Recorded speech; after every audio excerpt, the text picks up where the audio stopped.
So for braille and tactile, what we're going to do is, I'll draw out a visual.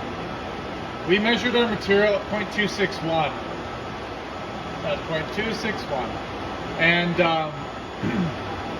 the braille needs to be, I'll just draw what it looks like. The width is about 0.056 and the depth is 0.042. And then what happens is, the braille sits in it and kind of just kicks underneath, but at the bottom it actually looks something like this because of the way the router bit is. Because it's a single flute with that angle, so as it rotates it creates that.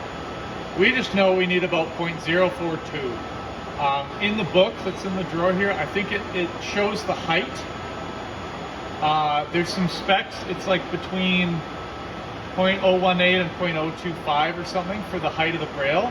So what you can do then is measure with your calipers this height and zero that in on the digital caliper, then measure from here to here and it will give you that number.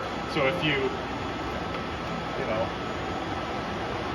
measure this, hit zero, then add and measure that on the actual material, then it'll tell you exactly how thick it is with the braille.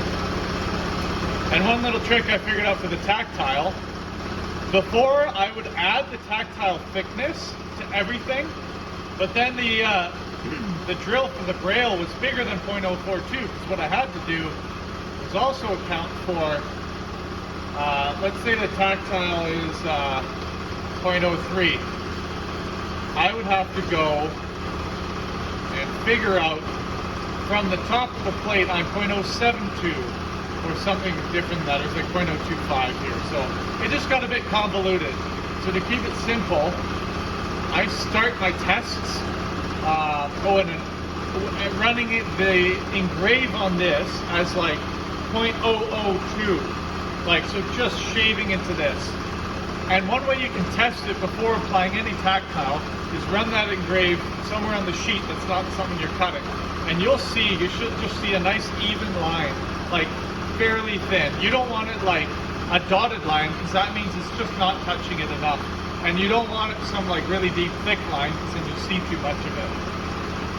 Another thing with tactile is you want it doubled up. Not just running two passes. You actually, like with two passes, I'm sure there's a setting where you can run the same pass twice on one entity, but in my experience trying to do multiple pass, it does half of it and then the other half. So I just find I group it and then add a second one.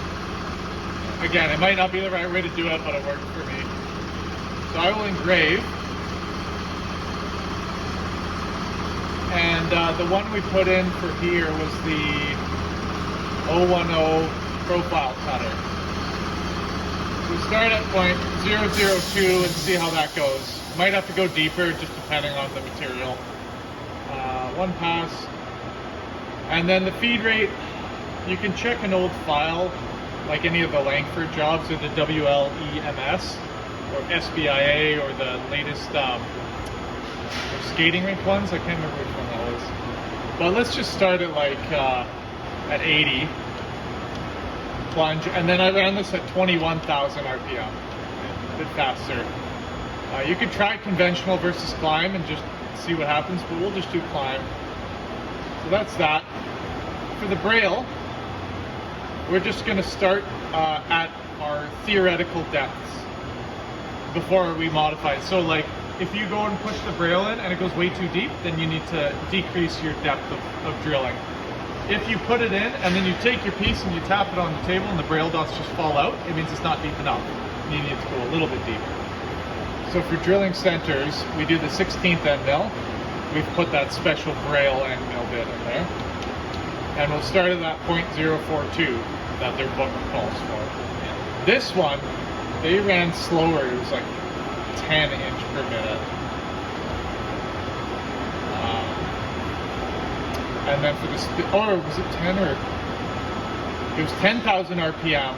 So for the feed rate, you could kind of do like a slower acrylic. And then 10,000 RPM. Again, you can review the older files to confirm, or we can check that later. But just for the sake of this training video, we'll just try it at 10,000 RPM at 40 inch per minute. Feed at 20 inch per minute plunge. Click OK. And then we'll just run this offset so we can take the piece out and inspect it after. 1/8 inch end mill, 0.261, which is what our plate is. And then we can just run our standard acrylic parameters, which are all in that SOP. Yeah, and so what I'm going to do is, as I send it over, I've got a big piece of tactile on the table right now. I don't want to run my braille or my offset through that. So we're going to run the tactile first. Then as it changes bits, we'll just peel off or inspect it. If it didn't cut deep enough, we'll pause the file, resend it with the deeper cut. But if it cuts well and we know right away, we'll just weed out that tactile in between it changing bits. Then it'll go do the braille. We'll check for any obvious problems before it runs to do the offset. So we'll do this. See, it's going to select the other dots we had previously, so we can use selection. Click OK. And then we'll send that over. And strategy tool object. Yeah, we want to make sure it finishes with the 1/8 inch. It's starting with a profile cutter. So we know here we're doing our engrave, which is the tactile lines. Then we're doing the drill for the braille, and then we're running the offset. So I'm just going to call this one test. And we'll go and check that. So like I said, if this is not deep enough, we pause it, we go back, set it a little bit deeper. We can kind of assess. If it's like way off, we'll go by another 0.002 or 0.003, whatever we think, until it gets to be just nice.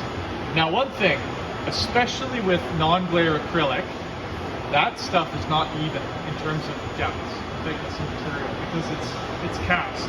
So near the ends, it actually has like a little bit of like a meniscus curve or something to it. Like, and I'm talking ever so slightly, but when we're dealing with braille, and we have to be 0.042 inches, that can make a huge difference. So I try and have the material in a couple inches if possible, or at least the braille is in that far. So we can talk to art department and make sure it's rotated a certain way for the print, or however we want to establish that. But we want to make sure we run a test. Like if we run a test here, right at the edge, well, it might be thicker there, so we might be too shallow over here because we've accounted for a certain depth from the top here, and then if it's thinner here, that cut's not going to be as deep.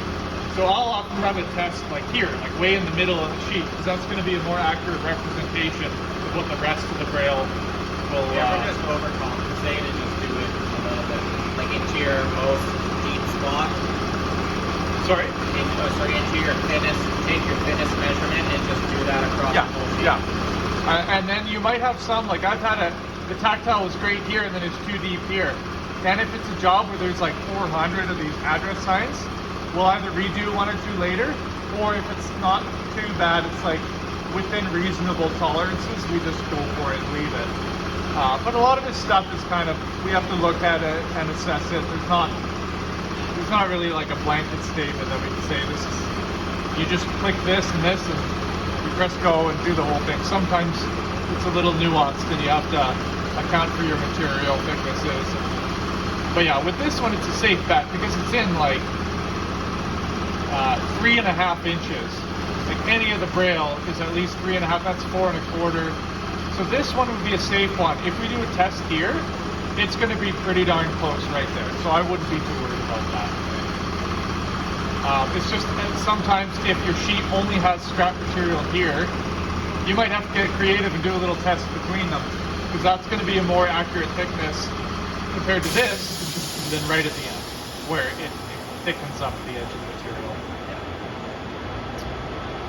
Yeah, so we'll run that and we'll test it and we'll just compensate and adjust our tool depths until we get something that the tactile, the negative part weeds off really cleanly. We don't have a bunch of gum, because if it's too shallow, you'll get the adhesive like gumming up, and if it's too deep, you'll just see a big thick line. And then for the braille, again, making sure that when you bang that piece on a table, or if it's a bigger piece, if you flex it and the braille dots pop out, you need to adjust your depths. And the instruction manual for the braille, which is in the drawer here, it has a lot of details for those depths and like how to adjust it. They have a whole section on a totally different type of router. That's like you click adjust something on the spindle.